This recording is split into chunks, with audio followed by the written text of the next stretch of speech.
Rob Ninkovich with me in studio, Tim Hasselbeck with us as well. And Rob, not long ago we were talking about some of the things we saw today and could be attributed to lack of preseason games based on coronavirus protocols that we had in place this year. But Kyle Shanahan was talking about the field there in New York, MetLife Stadium. What do you make of his comments, considering, as he said, they got to play there again next week? Yeah, I mean, look, every field's different. You're going to have to play on a different surface week in and week out. I know it's a new surface. I've played on new fields. And, yeah, there is some fields that are soft and squishy. Some feel sticky. Others feel loose. So, I mean, look, every stadium is different. I mean, I don't know if you can pinpoint just the field for the injuries because, look, Barkley was on grass and he still hurt his knee. So when you look at just injuries in general, I think that the first 2 weeks of the season we've seen a lot of injuries and a lot of big injuries, which maybe could question, has the offseason with not having team organized activities where you're going in and working out with your team and doing all the squats and doing, because most of these guys, you know, they're working out. Everyone's working out because it's the NFL. But they're not all in the same protocols. They're not doing the same thing as a team. And look, I mean, there's going to be guys that are going to be working harder than others, and other guys are going to have gurus that say, oh, don't squat, you know, just use the bands or something. So,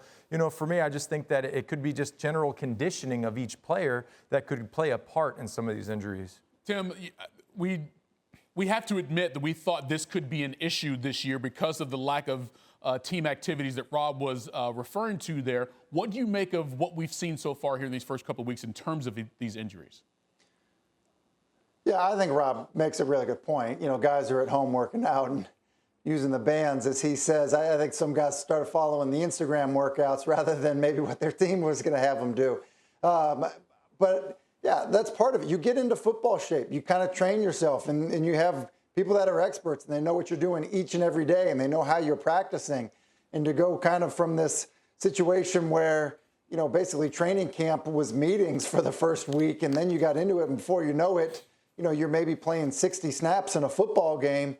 That's a lot. And so I think I agree with Rob. That is legitimate. I will say this, and we've seen it in the past. I remember being a part of a game in the preseason that was canceled because the field wasn't suitable. And I know it happened other times in preseason.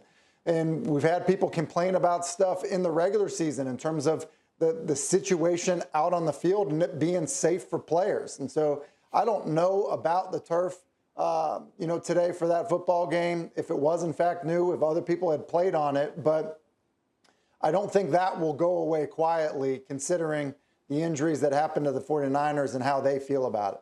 Yeah, tough loss for the 49ers team who went to the Super Bowl last year. One of their best players could be done for the season. Thank you for watching ESPN on YouTube. For live streaming sports and premium content, subscribe to ESPN+.